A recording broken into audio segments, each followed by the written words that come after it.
Channel. কেমন আছো সবাই? আশা করি সবাই ভালো আছো, সুস্থ আছো। তো বলো, গোটা টানা দুদিন এখানে বৃষ্টি হয়েছে, পুরো ওয়েদারটা ঠান্ডা ঠান্ডা আছে। তোমাদের ওখানে কি বৃষ্টি হয়েছে? জানিও অবশ্যই।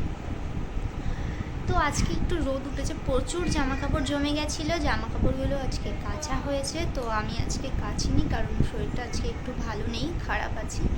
তো আন্টি কেচেছে, অনেক জামা কাপড় ছিল। আর তার মধ্যে যে দিদি আমাদের বাড়িতে কাজ করে সে তো আজকে আসেনি, সেই দিদিরও নাকি জ্বর। তো এই দুদিন হলো, আজকে ধরে 3 দিন আসেনি। তো অনেক বাসন জমে গেছিলো, এই দুদিন তাও আমি যেগুলো লাগছিল সেইগুলোই মেজে নিচ্ছিলাম, বাট আজকে আর হয়নি। তো সকালে টাইমে জল আসাতে তখন ওই কাজগুলো করে নিয়েছি আন্টি। আর আমিও ঘরটরগুলো ঝাড় দিয়ে অলরেডি মাম্মাকে খাইয়ে আমিও সকালে চাটাগুলো খেয়ে নিয়েছি। তো ভাতটাও বসিয়ে দিয়েছি, আর কাকু আর সৌম্য বেরোবে, তো ওরাও এক এক করে স্নান কমপ্লিট করছে, তো ওদেরকেও চা দেওয়া হয়ে গেছে। এখন যেটা বাকি আছে সেটা হলো রান্না। তো রান্নাটা আগে কমপ্লিট করি, তারপর আবার রান্নাগুলো কমপ্লিট করে নিয়েছি। আর আমি সবে স্নান করি ঘরেও চলে এসেছি। আজকে আর পুজো দেওয়ার ব্যাপার নেই, কারণ সকালে কাকু বেরোনোর আগে পুজো দিয়ে গেছিলো। তো এখন আপাতত 2টো তো বাজে, তো মাম্মামকে খাওয়াতে হবে, এটাই এখন কাজ। তো চলো মাম্মামকে আগে খাইয়ে নিই, কারণ আজ বাড়িতে ওর ফেভারিট চিকেন হয়েছে। তো ওকে আজকে তাড়াতাড়ি দেওয়া হয়নি কষাতে, তো ও চেয়েছিল। তো তখন আমি তাড়াহুড়োর মধ্যে আর দিতে পারিনি, তাই আর দেরিও হয়ে গেছিলো যেহেতু রান্নায়, তাই বলেছিলাম যে রান্না হলে একেবারেই ভাত খাওয়াবো। তখন যদি চিকেনটা দিতাম তাহলে ভাতটা ঠিকঠাক করে খাওয়াতে পারতাম না। তো চলো আগে ওকে খাইয়ে নিই। সন্ধ্যেবেলায় তো সবার টিফিন করা হয়েও গেছে, আর কাকু তো এখন বাড়ি এলো, আর সৌম্য এখনো বাড়িতে আসেনি। তো রাত্রি ভাত হবে।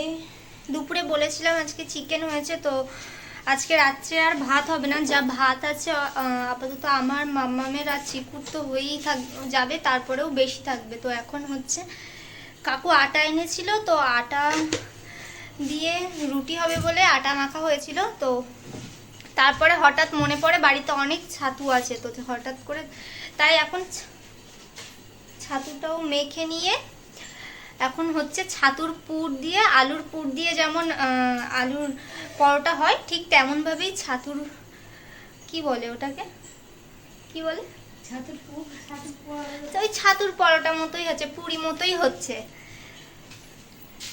তো বেলা হয়ে গেছে, চলো অলরেডি এতগুলো বেলা হয়ে গেছে, আর আমি তেলটাও গরম বসিয়েছি অলরেডি। এটা ভেজে নিই, একটা ভেজেও ফেলেছি, আর ভালোই ফুলে উঠেছে, ভালোই হয়েছে মনে হচ্ছে, দেখা যাক।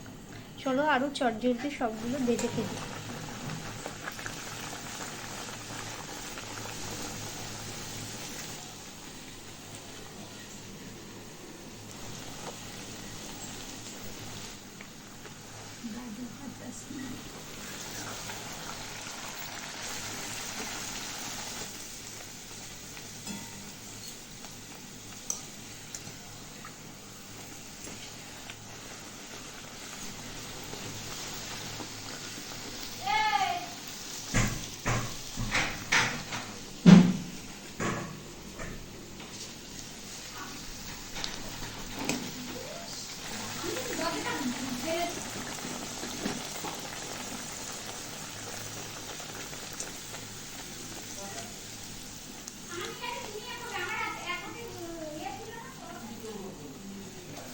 তো 11:30 তো বাজে, তখন তোমরা দেখিয়েছো আমি রান্নাঘরে কি করতে গিয়েছিলাম। তো সৌম্য এসে অলরেডি 2টো খেয়েও ছিল, তো এখন আবার সৌম্য খাচ্ছে, আর আমি অলরেডি খেয়ে চলে এসেছি, কারণ মাম্মামকে খাওয়ার নিয়েছিলাম, রেডি করব।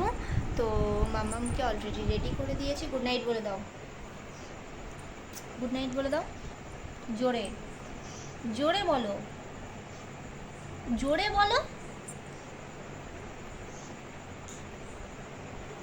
ব্যাড গার্ল বলে দেবে সবাই, জোরে বলো। তো এখন ম্যাডাম যাবেন ওই ঘরে, তো মাম্মামকে দিয়ে এসে খাটগুলো পরিষ্কার করে তো এখন তো ঘুমাতে যাব। তো চলো আজকের মতো এই পর্যন্তই। আমার ব্লগ যদি তোমাদের দেখতে ভালো লাগে তাহলে অবশ্যই একটা লাইক শেয়ার কমেন্ট করো আর সাবস্ক্রাইব করো, আর অবশ্যই বেল আইকনে একটা ক্লিক করো এরকম অনেক অনেক ব্লগ দেখার জন্য। তো চলো আজকের মতো এই পর্যন্তই, দেখা হবে কাল একটা নতুন ব্লগের সাথে।